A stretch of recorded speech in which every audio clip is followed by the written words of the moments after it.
Hey, FlimsyLunchTray here, and welcome to our Friday edition video, where today I'm going to be featuring the Tier 8 French heavy cruiser, the Cherbourg, something like that. I'm sure there's a bit more of a French accent on that there.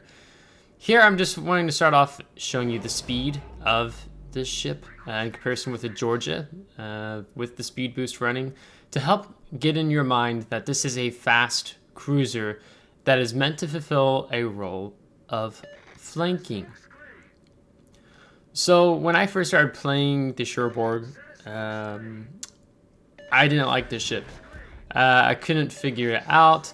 I was a little bit flustered. I approached it as I would maybe playing a traditional cruiser in the game, if you will. And if you enjoy playing traditional cruisers, hugging island cruiser, stationary cruiser, that type of thing, this ship line is probably not for you. It will probably be, you'll want to go something different. What this ship excels at, as I began playing in ranked, seeing, I was testing out dumb things, to be honest, with the ship, because I was really, when I'm not able to figure out a ship, I just start doing crazy things with the ship, trying to understand the ship as a whole. And it was in ranked and there's a few battles preceding this where I actually figured out how to approach the ship. What you usually think of as being a dumb tactic, as we detonate, but what you generally think as a dumb tactic, that's not wise, especially since the commander work of 10.0. In this current update of 11.5 we're in now, it kind of reminds you of what it was like to push. And this is what this ship excels at. This ship excels at pushing a flank with her speed and decent concealment. It's not the best concealment at tier 8, but decent concealment with her speed and these frontal guns, these 8 305mm guns. Especially when you're able to do it with another fast ship. So I'm division up with my clan commander, Doombeagle. And we are both been working pushing these flanks together. So if you get a pair of Cherbourgs that can push a flank, you can actually pretty quickly collapse a flank towards the beginning of a battle. Let's say you have someone who doesn't have a Cherbourg. If you do division with people, you get bottom tiered a lot, a Georgia, a supporting ship that can run with you that has that speed and somewhat decent armor to help you retain your flank pushing. Like you can even have like a Russian battleship backing you up, like Lenin or Vladivostok. But this ship excels at collapsing flanks, is what I would say. And the reason why I say it's like dumb tactics, things like that, is just a lot of players don't know how to handle aggressive players in the game. Especially since the 10.0, where we had Deadeye skill in the game for a while, and we have much more passive gameplay since 10.0. So majority of the player base, I don't know how much I can say majority, but a good portion of the player base doesn't quite know always how to respond to brawling aggressive plays, especially when you have a team that's going to support you. And when I've been playing these games, I let the team know, like, hey, Cherbourg div is going to push the 1-2 line. I said that earlier in this game. And if you work on your pacing with your other division mate, clan mate, some amazing things could happen. Here, I wish I had the AP loaded because we would have likely citadeled the broadside of this Baltimore here. The one thing that I do not like most about this ship is that it's a cruiser with a battleship reload time, okay? If you look at the bottom screen next to the fire symbol, I have the top grade gunner mounted. And I think top grade gunner is a must. You get a 10% permanent effect of your secondaries reloading. And you'll see some use of the secondaries here and in the next clip I have. But then once you're thinking standard detectability range of an enemy ship, you will be able to, ooh, so get some citadels there. But you will have a negative 8% buff on your reload time of your main battery, And then you pair that with the main battery reload booster when you get in these close engagements. It really helps a lot. So I'll touch on that in tomorrow's video, but I think Top Grade Gunner is a must with this ship, so you can have a faster reloading time on these 305mm guns, because your goal and purpose is to push a flank and collapse enemy team's flank and hold, where you are quickly establishing map control. And you can see the enemy team is falling apart rather quickly because now we're just forcing them away. And this Iowa and this Irian, that's how you pronounce the ship, are not going to be able to go dark because we have the speed. They can't run from us, so we can easily be pushing in here. We can be setting fires, getting some incapacitations with the high explosive. And if you just look to our back, we have a bit of a muscle behind us. We have the Georgia who's going into the 2 line now. And the HE is good, but I definitely want to say don't underestimate the armor piercing. You saw us use it against the Irian, and you're going to see me Citadel multiple battleships even in the next battle video gameplay that I have for you, okay? It's really good. So talking about this ship as a whole, I think the reload time is too long, but the guns I'd say are pretty strong. But if they could shave a couple more seconds off the reload time of the guns, I think that would be really good. You have depth charge airstrike. You do get that on this line. You have your damage control party. You get your heals. And I think I don't know what it's called for this line, the superintendent, where you get additional consumables.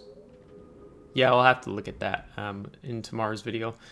You have the engine boost, and then you have your hydroacoustic search, which is very helpful when you're pushing a flank, because it gives you the if there's like the Irian, you saw him launch torpedoes at us. If there's a destroyer we're having to deal with, it helps enable you to be able to push a flank and collapse the enemy team flank when you have the hydroacoustic search mounted. And then last but not least, you have the main battery reload booster. In terms of the ship's health, it has a very robust, large health for a tier 8 ship. Especially this is going to be Tech Tree, French heavy cruiser. I think it's a variant that comes off the Dunkirk class, and she had this large health pool because of that. So that's why these guns feel more like a battleship reload time.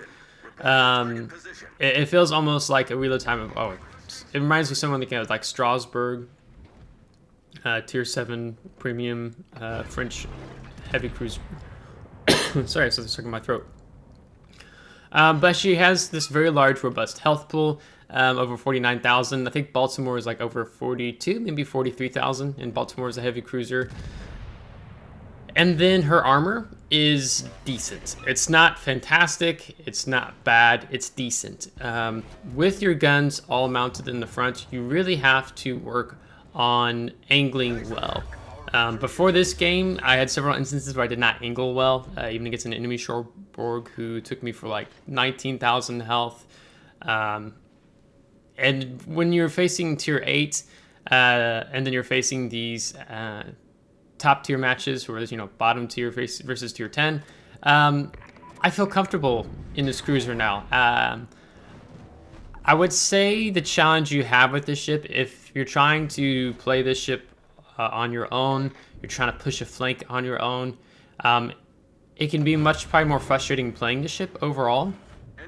But if you're able to get in a division, whether it be a friend, a clanmate, with this line, you can really make amazing things happen.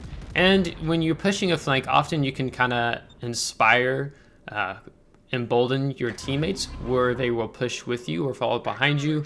That doesn't always happen, and you can't count on your teammates being able to understand that, hey, all these guys are pushing the flank, I need to go support them, right? So when I'm doing these flank pushes, you'll see me type in the chat, hey, like, we're going to push the 1-2 line, we're going to push the 8-9, 9-10 line, and it's very helpful. And here you can see torpedoes, and this ship, another thing I hadn't mentioned, is the rudder shift time. The maneuverability of the Cherbourg is insane, especially when you get to pair it with the engine boost, where you can just kind of do these drifts and get out of the way. my clan mate, Doom Beagle, he runs the rudder shift time to get that down even further, so he's even more agile. I myself run the propulsion, but we'll talk about that in the video tomorrow. But this ship has really good maneuverability. Another thing I want to encourage when you're pushing a flank is utilizing the islands. So you saw how on the 1-2 line that we utilized islands is very helpful. I'm fishing to figure out where the enemy destroyer is if he has his AA on. That's why I'm dumping the depth charge airstrikes. But utilizing islands to help close the distance.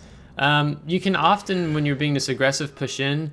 I'm not sure if it's just because of the ship is relatively new to the game, but I see a lot of enemy team when I'm pushing a flank or I'm in a situation with the Richelieu here, is that they don't seem to be very interested.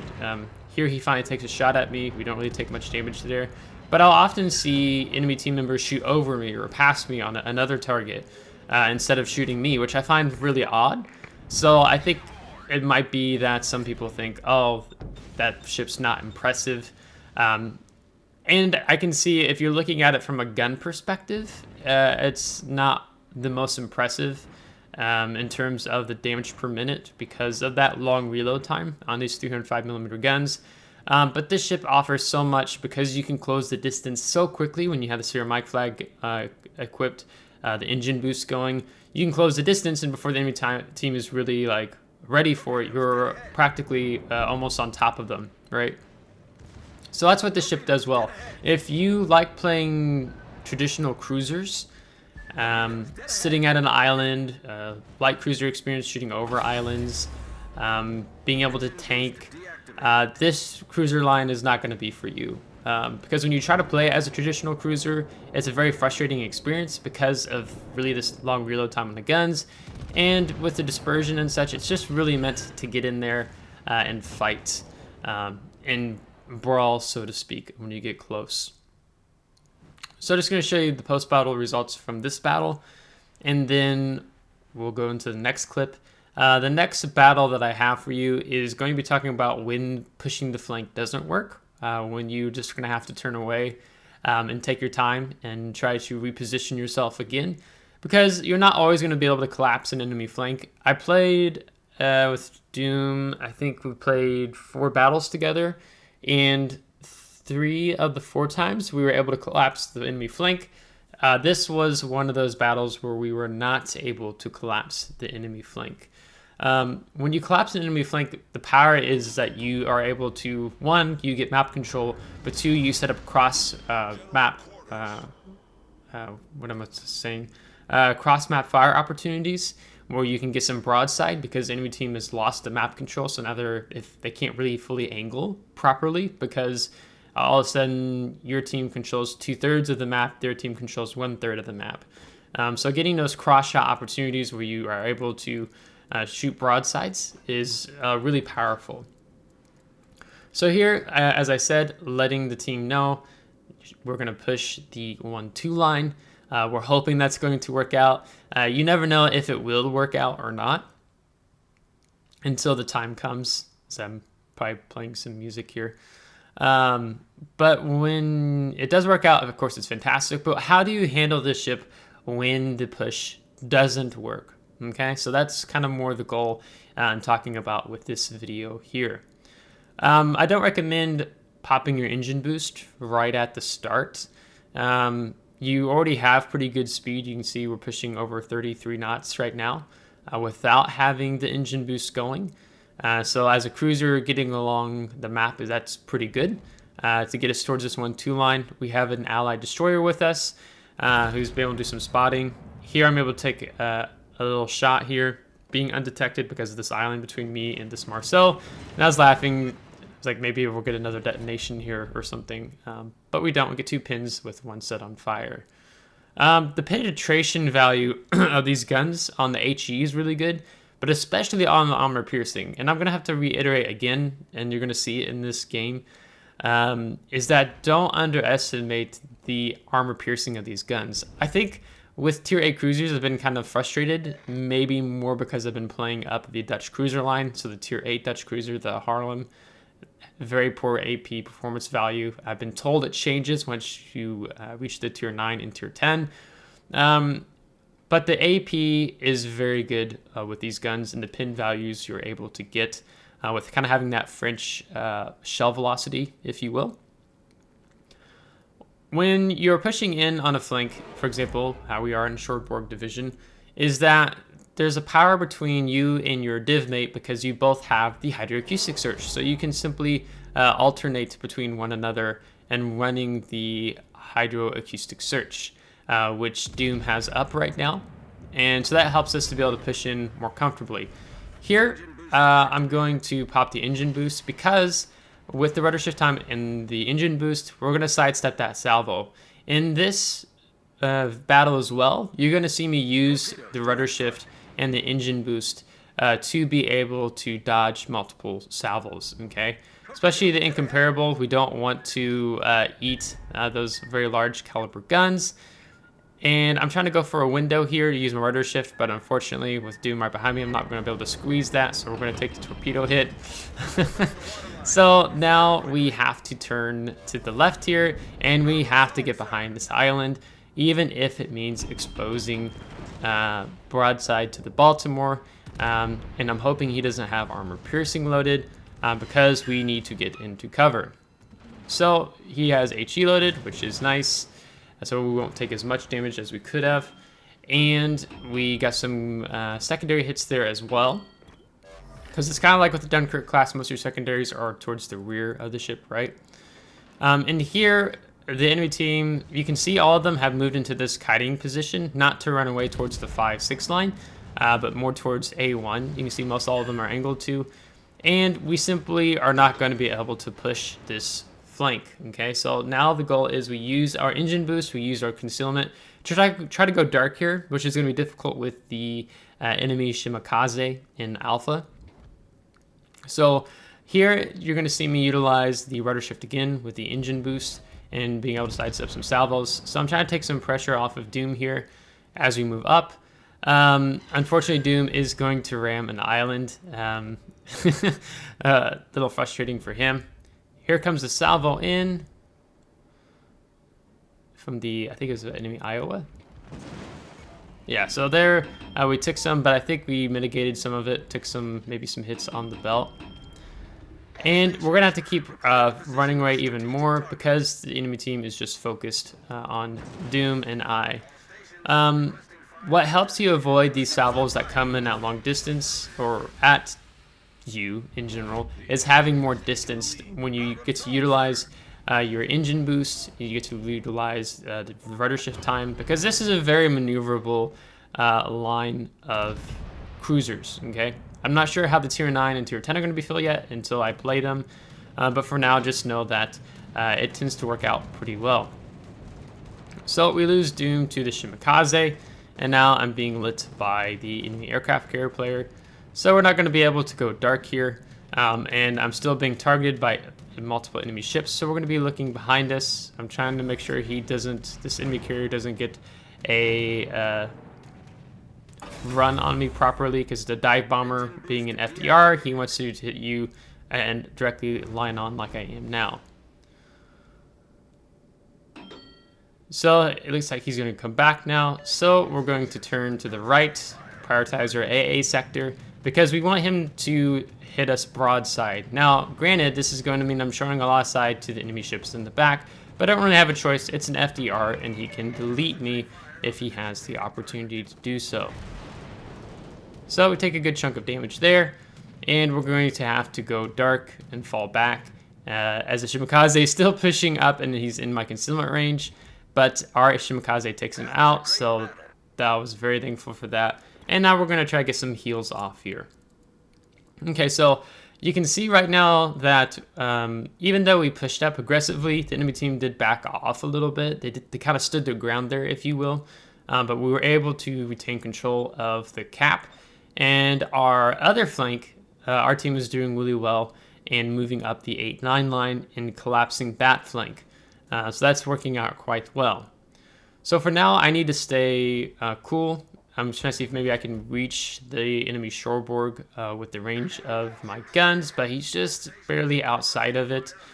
So when you are facing more of the high tier, you're not going to necessarily have that range because you're a tier 8 cruiser. You don't have the range of a tier 9, tier 10 cruiser. That's a heavy cruiser like the Cherbourg. So now simply we're going to reposition ourselves with as small as health pool as we have. We're not simply just going to be able to push right back into this enemy flank. What I want to do is I want to circle over towards the 6th line. I want to push down the 6th line and move down into Bravo. I was also moving this way because we had the enemy Kiev was coming up towards our FDR, and I wanted to make sure that he was going to be okay, and he was able to annihilate the enemy destroyer, so he's fine. So I'm trying to see if I slowed down here briefly, if I can get some shots in towards the mid area here, or get on the enemy Cherbourg, but that's not the case. So we're going to move around, and what I'm hoping is I can link up with the Massachusetts over here on the 7 line, because I'm betting he's probably going to turn in and maybe go down the 6 line, or maybe he'll come over and go down the 4-5 line, but I don't think that's the case. I think he's going to go down the 6 line. So we're going to utilize our speed in moving over. Again, there's no need to use the engine boost right now. We'll save that for later. The engine boost, I think, is really best used when you're in the heat of the battle and you start pushing a flank, or just when you're having an enemy engagement. When you're just traveling around the map dark like this, I don't think engine boost is quite worth using. And I'm not going to be able to heal any more damage back because we took probably a lot of penetration damage from AP, not so much just simply fire damage when we tried to push the 1-2 line. So yeah. So now the team, we're still actually behind on points right now, but we are about to change that here shortly.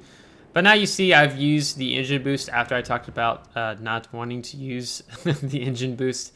And I can't remember my complete thought process here, but I think it was I wanted to be able to get around this island sooner to engage the enemy team versus maybe taking a little bit longer, because I want to get in behind, support this Massachusetts.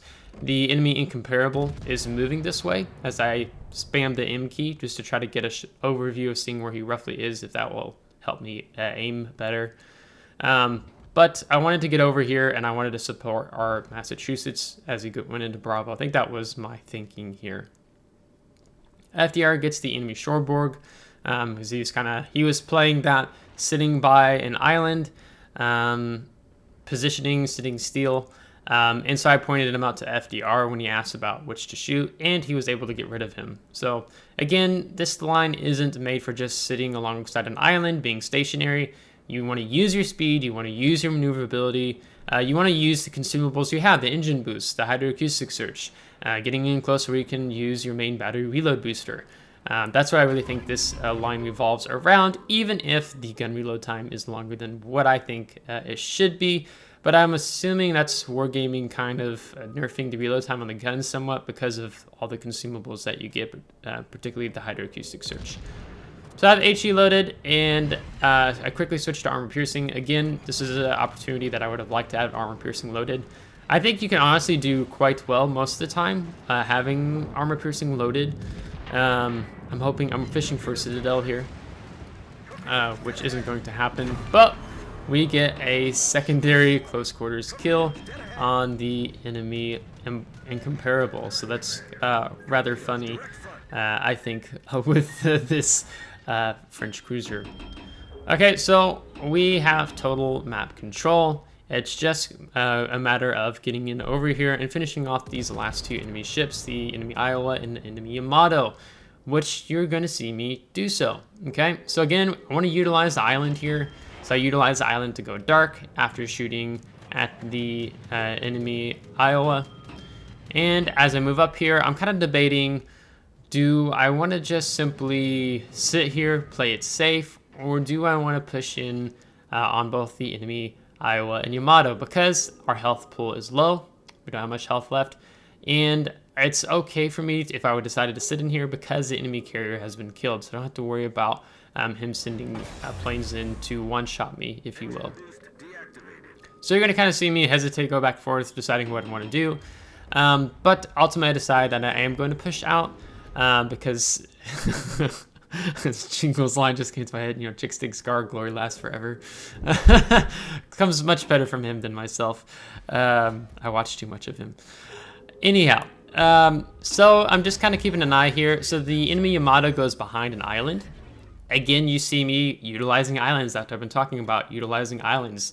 Utilize islands to close the distance. Utilize islands so you can try to have more 1-versus-1 engagements, so on and so forth. So we have high explosive loaded. Again, armor piercing because the aura is showing us a lot of side would be better to use here. So you might be wondering if I'm going to talk about expert loader tomorrow. I will talk about expert loader tomorrow. But for now, we're just going to go ahead and use what we have in the pipe because it's too long to try to switch. And we'll switch to the armor piercing and we'll pop that main battery reload booster. So you can see it's just roughly 10 seconds between our adrenaline rush and having the top grade gunner skill activated here. And here we're going to actually get a Citadel. So when you close in this range, you can even Citadel battleships like a tier 9 Iowa. Now the next question I have burning in my mind right now is, can I Citadel the cheek armor of a Yamato? So he's kind of angled away slightly, so I decide to go for the upper part of his superstructure. You see we can actually get 3 overpins and 2 penetrations. The more I use armor piercing with this ship, the more I'm like, whoa, I did a little more damage there than I thought. Oh, I didn't think I'd do so much damage there. Oh, and I keep finding that interesting. So even though we have this longer reload time right now, which I think is roughly 20 seconds just because of how much health we've lost. Here I'm trying to utilize angling here against enemy Yamato. I know he's about to shoot, so I go ahead and pop my repair party because I know I'm not going to get the full value out of it. And doing that helped us because I knew it was coming. But when we're this close to an enemy Yamato, it's going to be very hard to bounce those 18-inch shells. It is possible, but it's not like we have this crazy armor with the Cherbourg, as I decided to depth charge airstrike him back. And here I'm like, can I get a Citadel? Can I get punched through and hit that vulnerable cheek armor with the Cherbourg here? Yes. So you definitely can do that on the Cherbourg here, where, oh, really I can punch through and get the Citadels of tier 9, tier 10 battleships. It is possible. I don't know about something like a Kremlin or a GK, FDG Bismarck when you're in close because of that turtleback armor scheme. So we're going to get over 84,000 damage, over 8,200 experience, over 1,700 free XP with the close quarters. So we shot down 6 aircraft, not going to do much to an FDR, 2 destroyed, a couple set on fires, 2 Citadels, a solo cap and Bravo, and 23 secondary ribbons. And we're going to top the team with over 1,900 base experience. What's nice about the secondaries is they help start those fires. So I noticed multiple times when I was playing, if I was able to get a little use out of the secondaries, I could often set an enemy ship on fire after, you know, X amount of hits, which is quite nice. So the detailed reports, you can see most of the damage you did was actually against that enemy Yamato at the very end. So if I just would have decided to chill in the middle of Bravo, I could have, but our team had the run securely, so I decided to just go ahead and push and see what type of chaos and damage I could occur with the Cherbourg. And here's what it looks like with premium account with the credits and XP earnings. So would I recommend playing this line of heavy cruisers? Yes, I definitely would. Let's see how the tier 9 and tier 10 handle in comparison to the Cherbourg. But I have to say, you can approach this as a typical cruiser in World of Warships. If you want to get the most out of this ship, it's a flanking ship utilizing her speed, her hydroacoustic search, decent concealment. I think it's over 12 kilometers. And the ship shines even more if you're able to division up with someone else, like they're also on the Cherbourg, alternating the hydroacoustic searches. That's what helps make this ship shine. If you're playing the ship on your own, you're probably, if you do well, you're probably regularly going to score in the middle of the team. I don't think this is a carrying ship by any means in comparison to other tier 8 ships I've played. But this ship line, I would say, is about changing things up. It's about having fun. It's about gambling. Not gambling on loot crates. Not trying to encourage that here in World of Warships. But gamble and take chances. When you're having kind of frustrations with the ship, like I was in the beginning with Cherbourg, I decided to go back to the drawing board and just try some crazy different things. And by trying the crazy different things, that's what worked. And even one of my, someone I know who's a tester, they didn't disclose anything to me during the test period, but since the ship has come out, I said, yeah, it's the crazy plays. It's what you think is kind of the dumb things is what helps actually make the ship shine. But if you're going to play this ship as just a standard cruiser, sitting in towards the mid-back, 12, 15 kilometers away, sitting by an island, you're not going to have fun with the ship. You would much better off taking something like the Baltimore, Cleveland, maybe even Edinburgh with the smoke screen, that type of thing. You're going to have, that's the ship you want to take versus something like Cherbourg, because it just doesn't play that role well because of this long reload time on the main battery. And that's why I think top grade gunner is such a needed skill that you need to master with this line. So tomorrow we'll take a look at the ship. I'll go over the upgrades, the modules, the consumables, and most importantly the commander, and sharing with you what I am taking and what I plan to take, what I would take with the 21-point commander. So if you liked today's video, make sure to give it a thumbs up, subscribe if you want to see more. If you haven't already subscribed, thanks so much, I really appreciate it. We're going to be doing a 1,000 subscriber giveaway once we hit 1,000 subscribers. I think we're really close to 900 right now. I don't remember what we were before I logged on or started recording this game. But we're going to be giving away the USS Kid. I'm going to be giving away doubloons, 30 days of premium. So there's going to be a total of 5 winners. And so we'll have details on that when the time comes, similar to how I did, I think it was the 500 subscriber giveaway. So if you're enjoying the content, please let me know. And I really appreciate your support here with the FLT community. So until next time, take care.